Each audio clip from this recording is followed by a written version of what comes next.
Passez là, les volcans, prise 3. Alors, on va commencer.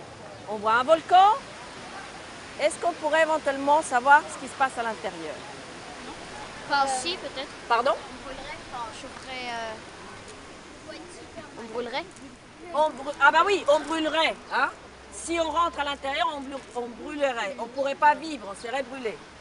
Comment ils font les scientifiques? Imaginez qu'ici j'ai un camion. J'ai un camion et je vais provoquer des vibrations. C'est-à-dire que je vais créer des petits tremblements de terre, des faux tremblements de terre. Donc je vais faire des ondes sonores et ces ondes sonores vont rentrer à l'intérieur de la Terre et ils vont revenir. Comme ça, je saurai quelles sont les couches géologiques à l'intérieur. Hein, et s'il y a des endroits qui sont un petit peu plus fluides, pas liquides, hein, il ne faut jamais penser qu'à l'intérieur c'est du liquide. Fluide, hein, là, l'onde, elle va être absorbée. Et à ces moments-là, je pourrais dire, tiens, sous ces volcans, peut-être qu'il y a une poche magmatique.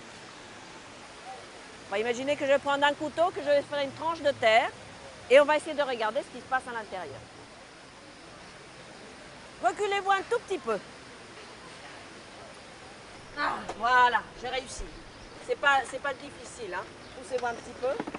Voilà.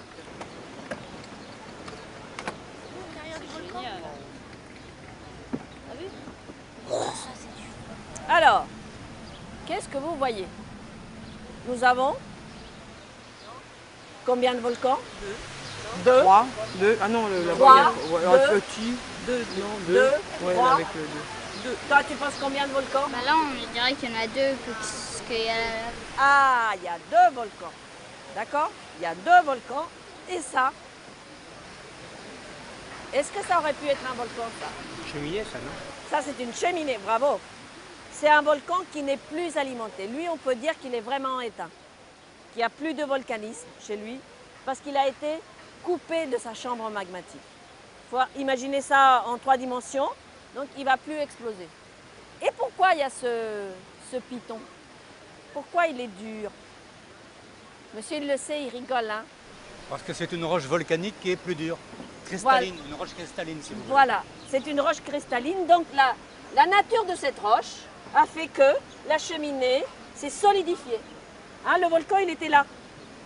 Tout le reste est parti à cause de l'érosion, mais la roche est restée. Et c'est ça qui forme le piton. Toute la cheminée, elle est durcie. Parce que c'est une roche qui est beaucoup plus dure. D'accord? Mais ces deux-là, ils ont une poche magmatique. Le magma est à l'intérieur, il est en fusion, il va remonter. Plus la chambre magmatique va gonfler, plus le volcan il pourra se remettre en éruption. Hein, autant de fois qu'il le voudra. Ici, on peut dire, en regardant les couches, hein, et tout ça, c'est d'une façon indirecte que les scientifiques l'ont trouvé, que c'est celui-ci qui s'est mis en éruption en premier. Parce que là, si vous regardez bien, il y a toute cette couche-là de lave qui s'est déposée. Donc c'était une éruption assez importante. Jusqu'ici. Voilà. D'accord? Tout ça. Ensuite, il s'est arrêté. Et c'est ce volcan-là qui s'est mis en éruption. Une fois, cendre, lave, une fois, 2 fois, 3 fois. Et il va continuer. Donc avant qu'il se mette en éruption, ça n'existait pas, ça. Le paysage était là. Et petit à petit, ça monte, ça monte, ça monte, ça monte. D'accord? Donc peut-être qu'il va gonfler encore. C'est comme ça que ça fait une montagne. Pardon? C'est comme ça que ça fait une montagne après. Voilà, c'est une montagne volcanique. Hein. Pas toutes les montagnes sont comme ça. Ça, c'est un volcan. C'est un cône, un dôme volcanique. D'accord? Ici, la lave, elle est durcie. Et donc, il a fallu qu'il y ait 2 cheminées. Donc, comme ça, la lave continue à sortir. Si ici, ça avait été fragile, ça aurait sorti par là. Ou bien par là. Mais celui-ci, il a encore une poche magmatique. Ah oui, voilà, madame. Même s'il est éteint depuis très longtemps, on pourrait dire qu'il est éteint, mais il n'est pas éteint. Il est endormi. Peut-être qu'il peut se réveiller un jour, mais on ne peut pas savoir quand. Si la poche, par quelques phénomènes qui soient, elle est réalimentée, elle grossit, bah là, ça peut être très dangereux.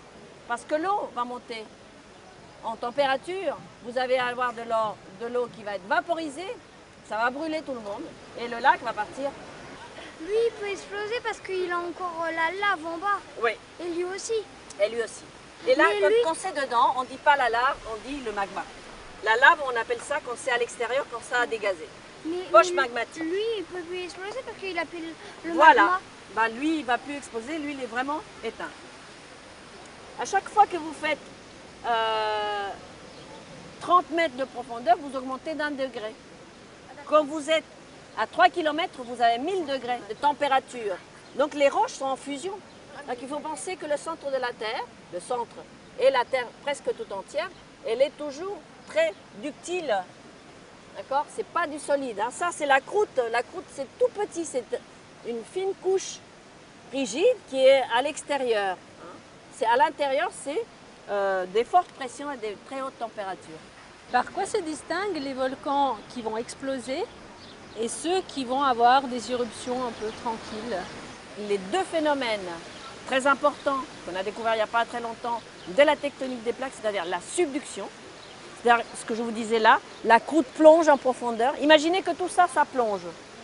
Et les roches, en se frottant, vont fondre. Et là, en fondant, ils vont devenir plus liquides et ça va sortir. Ça, c'est le volcanisme très dangereux, explosif. Acide aussi. Les Andes, toute la ceinture de feu, le Japon.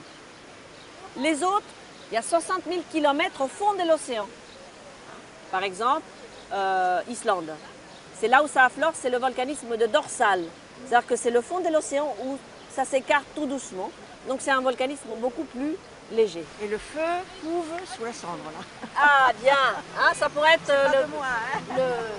le mot de la fin, le feu couve sous les cendres. Bah, merci à vous et à bientôt. Au revoir.